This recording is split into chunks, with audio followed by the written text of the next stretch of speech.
तो आज का हमारा टॉपिक है अपोप्टोसिस। तो जो अपोप्टोसिस है ना, वो भी एक टाइप का इरिवर्सिबल सेल इंजरी है। देखो, इरिवर्सिबल सेल इंजरी दो टाइप की होती है, नेक्रोसिस और अपोप्टोसिस।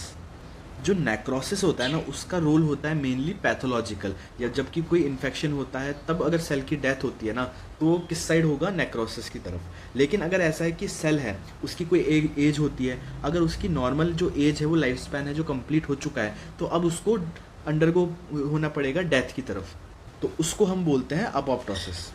और सबसे मोस्ट इम्पॉर्टेंट चीज़, अपोप्टोसिस को हम बोलते हैं प्रोग्राम्ड सेल डेथ। अब इसकी डेफिनेशन देखते हैं। तो apoptosis also known as programmed cell death is a natural process. यहाँ पर कोई भी पैथोलॉजी इन्वॉल्व नहीं है। ऐसा नहीं है कि कोई इंजरी हुई है, कोई इन्फेक्शन हुआ है, उसकी वजह से सेल की डेथ हो रही है। यहाँ पे सेल का जो लाइफ स्पैन है वो कंप्लीट हो चुका है, अब सेल की डेथ होगी। It is a natural process by which cells are systematically eliminated in a controlled manner. तो आइए सबसे पहले देखते हैं कि हम एपोप्टोसिस, मतलब कि जो अपोप्टोसिस होगा ना, वो कहाँ कहाँ हमें देखने को मिल सकता है।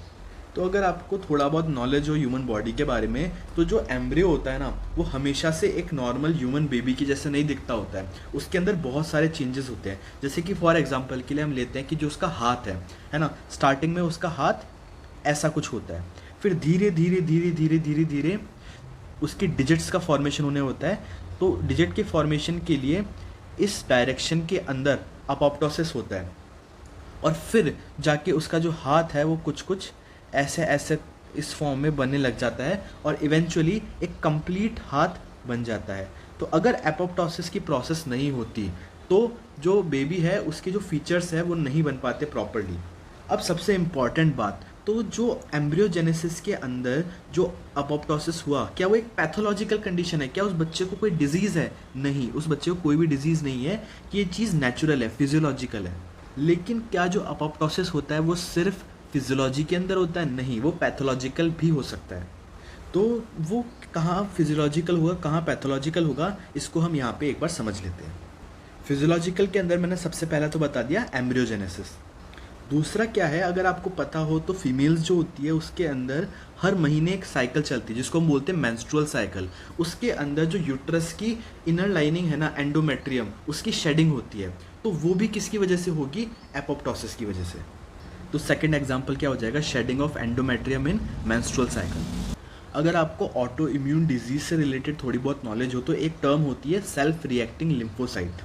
मतलब वो WBC सेल्स जो कि खुद की बॉडी के सेल्स को डैमेज करना स्टार्ट कर दिए हैं, तो अब उन सेल्स का कोई रोल नहीं बचा, उल्टा वो डैमेज ही कॉज करे, तो उनकी भी हमें एलिमिनेशन ज़रूरी है बाय अपोप्टोसिस। तो ये तो बात हुई फिजियोलॉजिकल कंडीशन की। अब पैथोलॉजिकल कंडीशन में क्या होगा? जैसे कि कोई इन्फेक्शन वगैरह हुआ। एग्जाम्पल के लिए जो हेपेटाइटिस बी होता है ना, उसके अंदर एक चीज़ होती है काउंसिलमेंट बॉडीज़।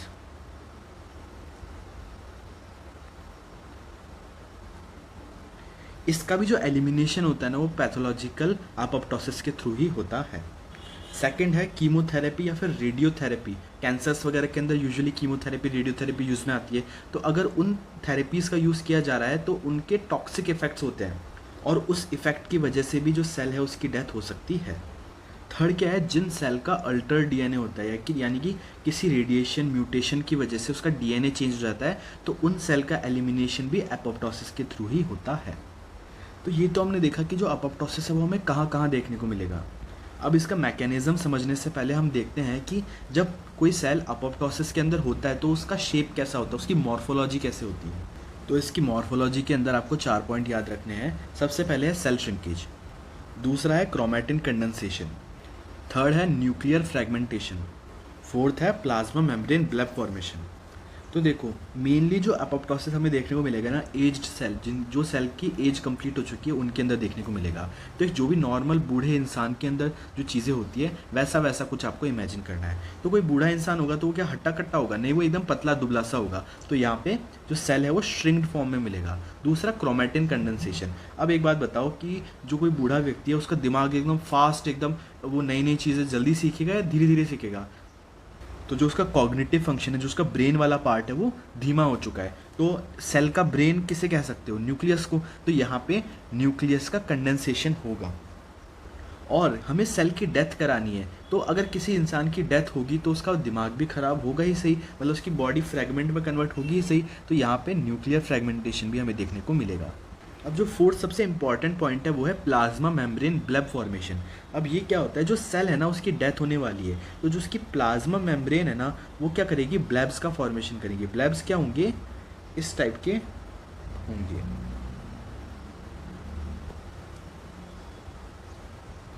और आगे जैसे ये कंटिन्यू करेंगे ना तो ये ब्लब्स किसके अंदर कन्वर्ट हो जाएंगे, अपोप्टोटिक बॉडीज़ के अंदर, जिनका फाइनल एलिमिनेशन हो जाएगा। अपोप्टोटिक बॉडीज़ क्या होते हैं, छोटे छोटे पाउचेस होते हैं सेल के फ्रेगमेंट्स के। अब इनके अंदर ऑर्गेनल हो भी सकता है, नहीं भी हो सकता है। कुल मिला के जो एक हमारा कंप्लीट सेल था वो बहुत छोटे छोटे फ्रेगमेंट्स के अंदर टूटेगा, जिनको हम बोलेंगे एपोप्टोटिक बॉडीज़। तो ये तो बात हो गई इसकी मॉर्फोलॉजी से रिलेटेड। अब हम देखते हैं कि इसका मैकेनिज्म कैसे होता है। तो जो इसका मैकेनिज्म है ना, 3 फेजेस के अंदर होगा। इसका मैकेनिज्म 3 फेजेस के अंदर होगा, initiation, execution and removal of dead cell. तो ये 3 मैकेनिज्म होंगे, मैकेनिज्म के 3 स्टेप होंगे, फर्स्ट, सेकंड और थर्ड, इस सीक्वेंस के अंदर ये होगा। और यहाँ पे एक इम्पॉर्टेंट एंजाइम यूज़ होता है जिसको हम बोलते हैं कैस्पेज। अब थोड़ा सा हम कैस्पेज के बारे में भी जान लेते हैं। कैस्पेज में 2 वर्ड है, कैस और पेज। तो ये 2 चीज़ों को डिनोट कर रहा है। पहला तो क्या है, इसके अंदर सिस्टीन है।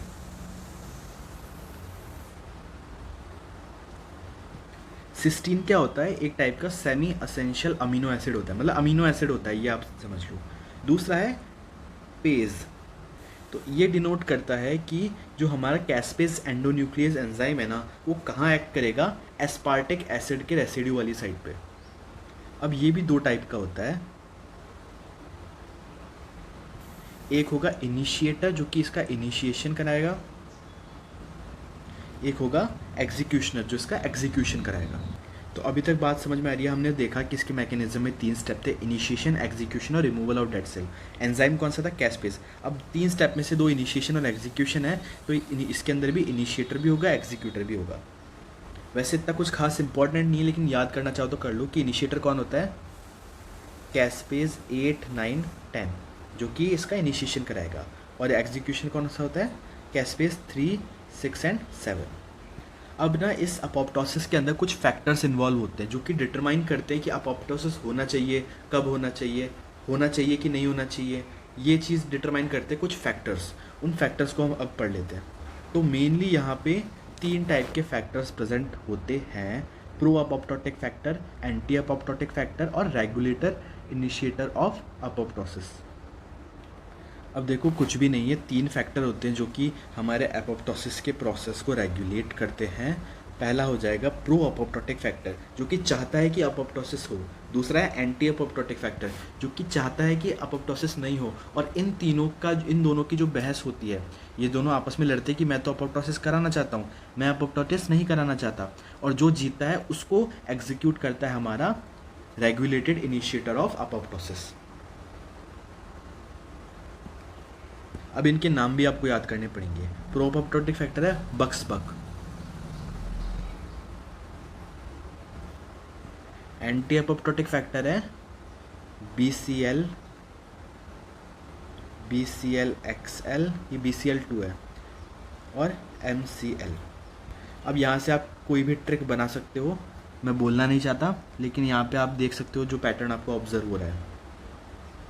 और लास्ट है रेगुलेटेड इनिशिएटर ऑफ अपोप्टोसिस, उसके अंदर आ जाएंगे बिम, बिड, बैड, प्यूमा एंड नॉक्सा। ठीक है, तो ये इसके फैक्टर्स हमने समझ लिए। अब हम देखते हैं इसका मैकेनिज्म कैसे होगा। तो जो इसका मैकेनिज्म है ये भी 2 टाइप से होता है, एक होगा इंट्रिंसिक और एक होगा एक्सट्रिंसिक। तो एक एक करके दोनों को पढ़ते हैं। सबसे पहले है इंट्रिंसिक। तो दोनों मैकेनिज़म्स में से 90% ऑफ द टाइम इंट्रिंसिक ही होता है।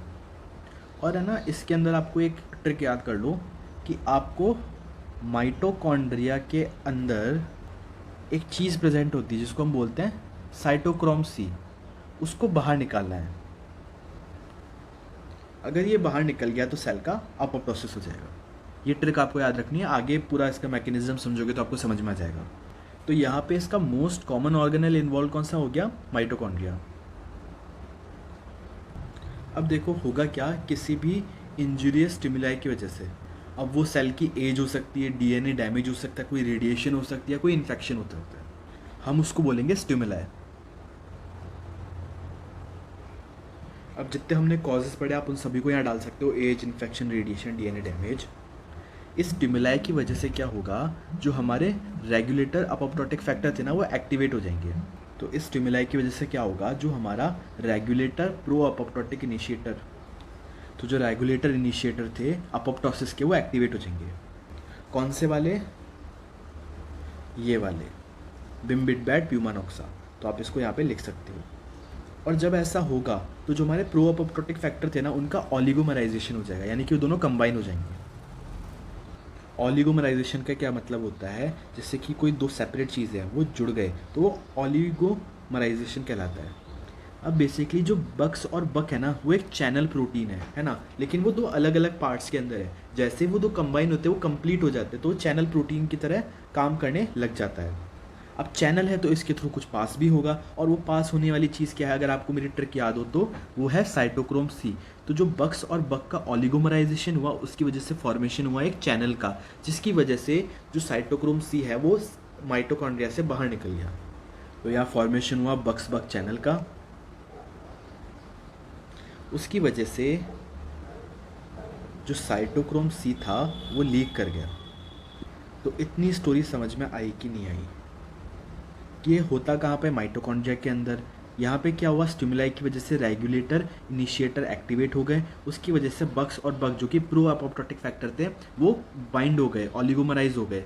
उसकी वजह से एक चैनल का फॉर्मेशन हुआ जिसके थ्रू जो साइटोक्रोम सी था वो हमारा लीक कर गया। अब जो साइटोक्रोम सी है ना ये माइटोकॉन्ड्रिया से बाहर जाके किसी से कंबाइन होता है और एक्टिवेट कर देगा कैस्पेज एंजाइम को। कैस्पेज क्या था? एक एंडोन्यूक्लियस एंजाइम जो कि हाइड्रोलाइटिक एंजाइम है एक तरीके का, जो कि हमारे ऑर्गेनल्स और इनको डाइजेस्ट करना स्टार्ट कर देता है। तो जो ये साइटोक्रोम सी है वो बाइंड करता है एपैफ से, ये इससे बाइंड करेगा और फॉर्मेशन कर देगा एपोप्टोजोम का।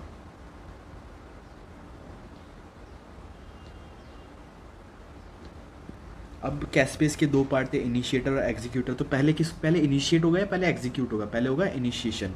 तो ये एपोप्टोजोम क्या करेगा, एक्टिवेट कर देगा कैस्पेज 9 को। अब एक बार इनिशिएशन हो गया फिर इसका एग्जीक्यूशन होना होगा, तो यहाँ से एक्टिवेट हो जाएगा कैस्पेज 367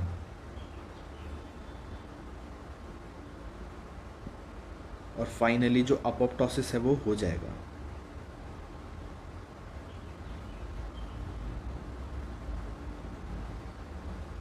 अब वीडियो काफ़ी लंबा हो रहा है तो ऑब्वियसली मैं इसका एक सेकंड पार्ट बनाऊंगा जिसके अंदर हम पूरे नोट्स वगैरह कवर करेंगे और इसको जो इसका एक्सटेंसिव पाथ है उसको भी समझेंगे। Thank you.